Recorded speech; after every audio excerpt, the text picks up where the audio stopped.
এই আস্তে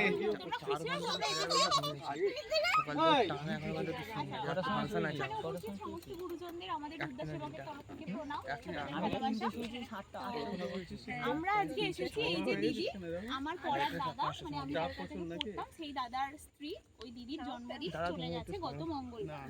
তো ওই দিদির জন্মদিন উপলক্ষে দিদি চেয়েছিল কিছু বাচ্চাদের সাথে দিদির জন্মদিনটা ভাগ করে নেওয়ার জন্য। তো ওই কারণে আমাদেরই একজন বন্ধু মানে আমাদেরই মেম্বার সদস্য স্বস্তিকা ও এই জায়গাটার কথা বলেছিল। তো ওর সূত্রে আজকে আমাদের এখানে আসা আপনাদের মতো মানুষদের সাথে আমরা ভাগ করে নিতে পারছি আমাদের আনন্দটা।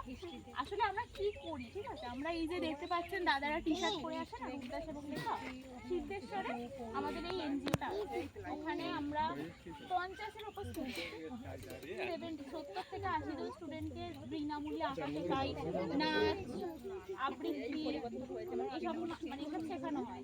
তারপর দুর্গাপুজোর সময় আমরা বিভিন্ন জায়গায় এরকম এলাকা পুজো নিয়ে সেখানে তাদের বস্ত্র বিতরণ করা, অনাথ আশ্রম এরকম ছোট ছোট বাচ্চাদের এসব কাজকর্ম করে থাকি এইভাবে। তারপর কারো কোনো কেউ এই যেমন দাদার মানে এরকম শেয়ার করছে এরকম অন্যান্য জনেরাও আরও তাদের জন্মদিন উপভোগ করতে চাইলে আমাদের সাথে কন্ট্যাক্ট করে। তারপর ধরুন কোনো অনুষ্ঠান বাড়ির খাবার বেশি হয়েছে আমরা সেগুলো দিয়ে থাকি।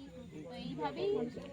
আর আজকে ওর সূত্রে আমরা মানে এখানে আসতে পেরে সত্যি খুব থ্যাঙ্কফুল, মানে নিজেদেরকে ভীষণভাবে ধন্য মনে করছি আর ভীষণ আনন্দ হচ্ছে আমাদের যে আমরা এখানে আসতে পেরেছি, এদের সাথে দিদির জন্মদিনটা ভাগ করতে পারছি। ধন্যবাদ।